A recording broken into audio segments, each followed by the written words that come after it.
ಗುರುರ್ಬ್ರಹ್ಮ ಗುರುರ್ವಿಷ್ಣು ಗುರುರ್ದೇವೋ ಮಹೇಶ್ವರ ಗುರುರ್ಸಾಕ್ಷಾತ್ ಪರಬ್ರಹ್ಮ ತಸ್ಮೈ ಶ್ರೀ ಗುರವೇ ನಮಃ.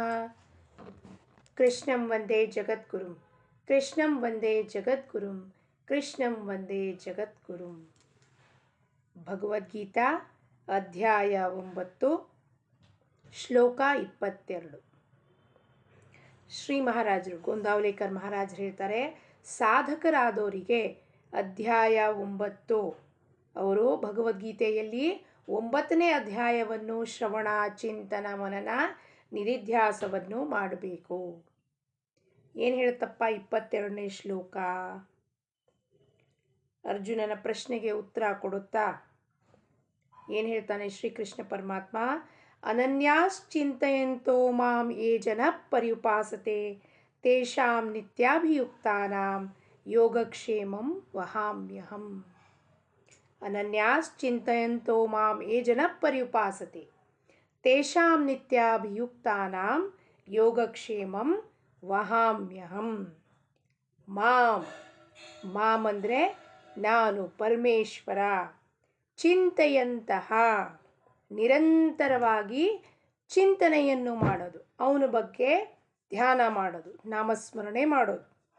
ಯೇ ಅನನ್ಯ ಜನಃ ಯಾರು ಅನನ್ಯ ಪ್ರೇಮದಿಂದ, ಪರಮೋಚ್ಚ ಅಂದರೆ ಒಂದು ಕ್ಷಣವೂ ಪರಮಾತ್ಮನ ಧ್ಯಾನದ ಬಿಟ್ಟು ಇನ್ನೇನು ನನ್ನ ಮನಸ್ಸಿನಲ್ಲಿ ಬರುವುದಿಲ್ವೋ ಅಂಥ ಭಕ್ತ ಜನರು ಪರ್ಯುಪಾಸತೆ ನಿಷ್ಕಾಮ ಭಾವನೆಯಿಂದ.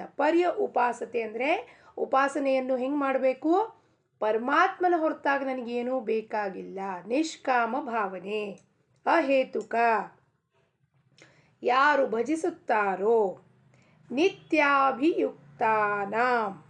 ನಿತ್ಯಾಭಿಯುಕ್ತಾನಾಂ ಅಂದರೆ ನಿತ್ಯ ನಿರಂತರವಾಗಿ ನನ್ನ ಚಿಂತನೆಯನ್ನು ಮಾಡುತ್ತಾ ಇರ್ತಾರೋ ತೇಷಾಂ ಅಂಥ ಪುರುಷರ ಯೋಗಕ್ಷೇಮ ಅಹಂ ವಹಾಮಿ ನಾನು ಸ್ವತಃ ಅವರಿಗೆ ಪ್ರಾಪ್ತವನ್ನು ಮಾಡಿಕೊಡ್ತೀನಿ. ಏನನ್ನ?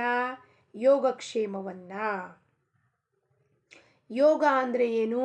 ಯೂನಿಯನ್, ಒಂದಾಗೋದು. ಯಾರಲ್ಲಿ ಒಂದಾಗಬೇಕು?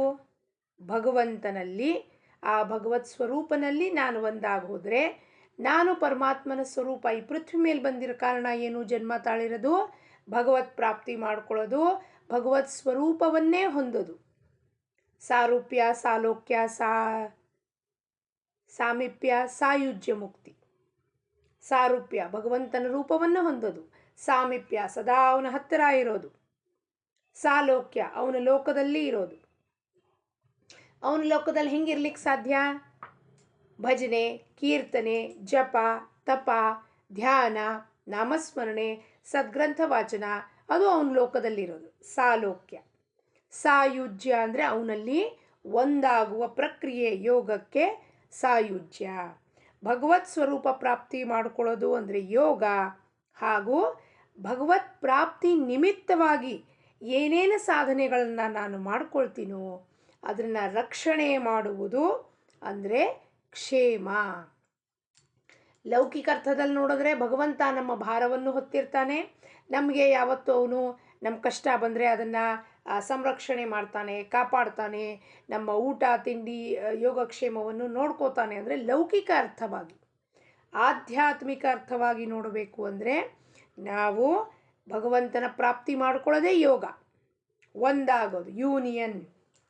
ಹಾಗೂ ಆ ಪ್ರಾಪ್ತಿ ಮಾಡ್ಕೊಳ್ಳೋಕ್ಕೆ ನಾವು ಏನೇನು ಸಾಧನೆಗಳನ್ನು ಮಾಡ್ತಾ ಇದ್ದೀವೋ, ಟೂಲ್ಸ್, ಜಪ ತಪ ಧ್ಯಾನ, ಅದನ್ನು ರಕ್ಷಣೆ ಮಾಡೋದು. ಆ ಸಾಧನೆಯಿಂದ ಈ ಭಕ್ತ ಬಿದ್ದೋಗ್ಬಿಡಬಾರ್ದು, ಅದನ್ನು ರಕ್ಷಣೆ ಮಾಡುವ ಜವಾಬ್ದಾರಿ ಯಾರದಿದ್ದು? ಕ್ಷೇಮವನ್ನು ನೋಡ್ಕೊಳ್ಳೋದು ಪರಮಾತ್ಮನದು. ಅದಕ್ಕೆ ಹೇಳ್ದ ಯೋಗಕ್ಷೇಮಂ ವಹಾಮ್ಯಹಂ, ನಾನು ಸ್ವತಃ ಅದನ್ನು ಪ್ರಾಪ್ತಿ ಮಾಡಿಕೊಡ್ತೀನಿ. ಯಾರಿಗೆ ಪ್ರಾಪ್ತಿ ಮಾಡಿಕೊಡ್ತಾನೆ ಹಂಗಂದರೆ? ಯಾರು ಅನನ್ಯವಾಗಿ, ಅನನ್ಯತೆ ಶರಣಾಗತಿ 2 ಶಬ್ದನ ನಾವು ಚರಿತ್ರೆಗಳಲ್ಲಿ ಸದ್ಗ್ರಂಥಗಳಲ್ಲಿ ಹಲವಾರು ಬಾರಿ ಶ್ರವಣ ಮಾಡಿರ್ತೀವಿ.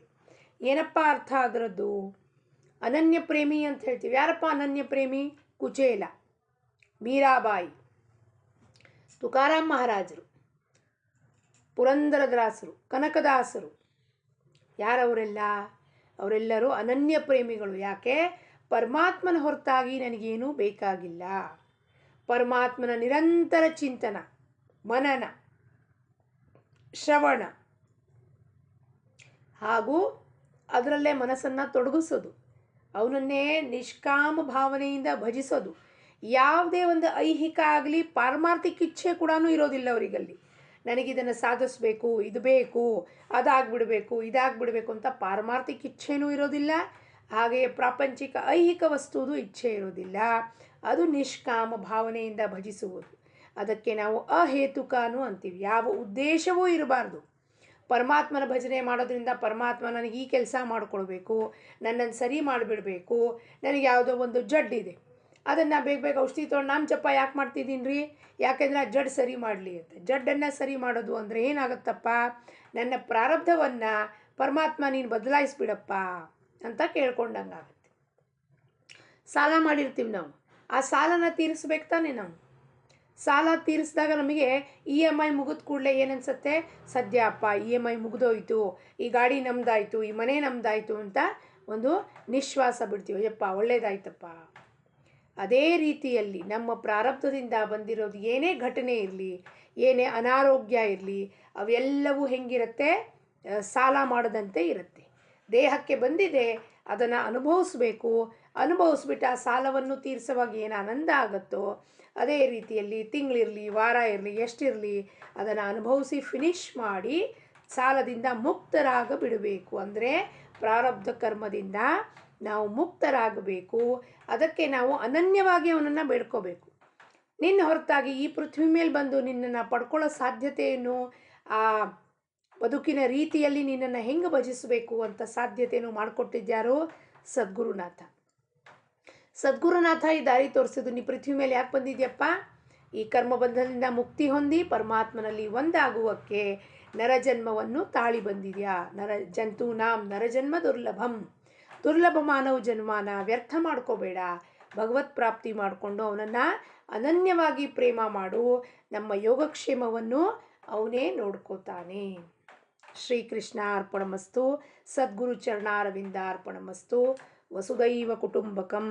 ಲೋಕಾಃ ಸಮಸ್ತಾ ಸುಖಿನೋ ಭವಂತು.